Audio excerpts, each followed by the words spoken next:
ఒక మానవీయ ప్రయోగం, ఇది ఒక హ్యుమానిటీ ఎక్స్పెరిమెంట్. అందరూ మంచోళ్లే, చెడు అనేది అప్పటికప్పుడు ప్రకటితమవుతుంది బయటికి.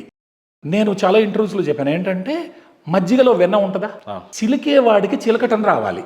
నాకు చిలకటం రానంత మాత్రాన లోపల వెన్న లేదా, ఉంది కదా.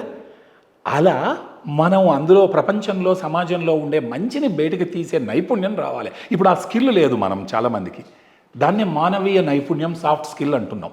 ఎంత మదనపడి రాసి ఉంటారు సార్ యంగ్స్టర్స్ గురించి, ఎంత రీసెర్చ్ చేసి ఉంటారు. మీరు ఇంకొక ప్రశ్న అడగండి, మీరు ఈ అంశాన్ని స్పృశించారా అని అడగండి. ఇంకా నేను ఒక మాట చెప్తాను. దీంట్లో ఐక్యరాజ్యాలు ఐక్య కార్యాచరణ అని, యునైటెడ్ నేషన్స్ యునైటెడ్ ఎఫర్ట్స్ అని 195 దేశాల గురించి, ఒక్కొక్క దేశానికి 6 లైన్లు ఆ దేశపు జెండా.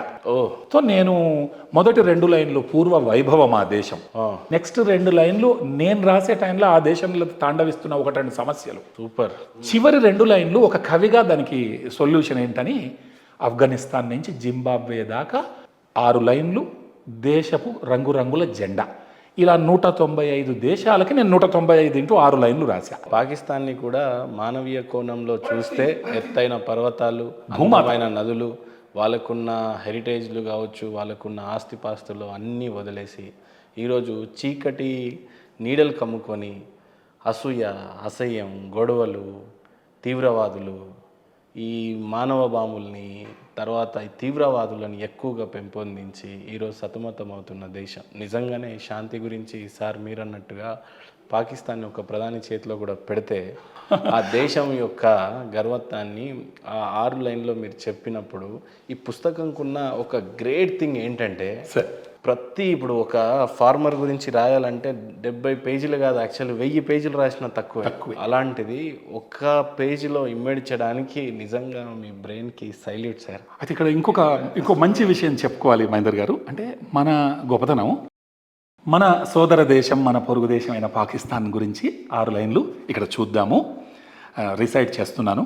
Pakistan, with mountains tall and rivers deep, land of ancient cultures where traditions leap, but in these times shadows often play, where struggles and imbalances often lay.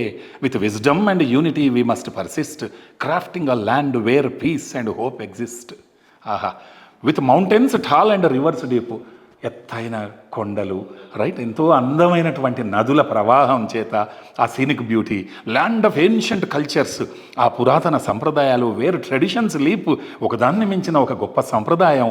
But in these times, దురదృష్టవశాత్తు, shadows often play, అక్కడ ఉండే సమస్యలనే నీలినీడలు కమ్ముకున్న పరిస్థితులు కనబడుతున్నాయి. Where struggles and imbalances often lay, కష్టపడే వాళ్ళు పేదరికంతో కష్టపడుతున్నారు, ఇంబ్యాలెన్స్తో, అసమతుల్యతతో కష్టపడే వాళ్ళు కష్టపడుతున్నారు. విత్ విజ్డమ్ అండ్ యూనిటీ, వివేకంతో, తెలివితో, ఐకమత్యంతో వీ మస్ట్ పర్సిస్ట్, మనందరం ఏకమై ముందుకు వెళ్ళాలి బృందంగా. Crafting a land where peace and hope exist, అప్పుడు ఆ శాంతి నిలయంలా, ఒక భూతల స్వర్గంగా అది కూడా మారుతుంది కదా అని భూమి మొత్తాన్ని ఒక గొప్ప భూమాత పరిరక్షణ. మహేందర్ గారు, భూమాత పరిరక్షణ, అవునా? అంటే ఒక కుటుంబం ఉందంటే ఆ కుటుంబ పెద్ద, అంటే ఇప్పుడు గ్లోబల్ విలేజ్ అంటున్నాం కదా, చిన్నవాడైనా పెద్దవాడైనా, మంచిగా ఉన్నా చెడ్డగా ఉన్నా అందరినీ మనం ప్రేమిస్తాం కదా. అలాంటి సనాతన ధర్మం మనకు. ఆ మాటకు వస్తే, ఈ పుస్తకావిష్కరణలో మహేందర్ గారు, నేను మహామహులు డిఐజీ సుమతి గారు, వారు అంటే షీ రిప్రజెంటెడ్ ది గవర్నమెంట్. తర్వాత వెన్నెలకంటి ప్రకాశం గారని ఆసియా ఖండంలోనే మహా మేధావి, ఆంగ్ల మేధావి, English and foreign languages university professor మా గురువు గారు. గుంతా లక్ష్మణ్జీ అని చెప్పేసి పెద్ద సామాజికవేత్త, గొప్ప రచయిత, రైట్, గొప్ప సామాజికవేత్త, వారు ఎడ్యుకేషనిస్ట్ వారు. తర్వాత అమ్మా నాన్నలు, మా ఫ్యామిలీ, అన్నయ్య వాళ్ళంతా.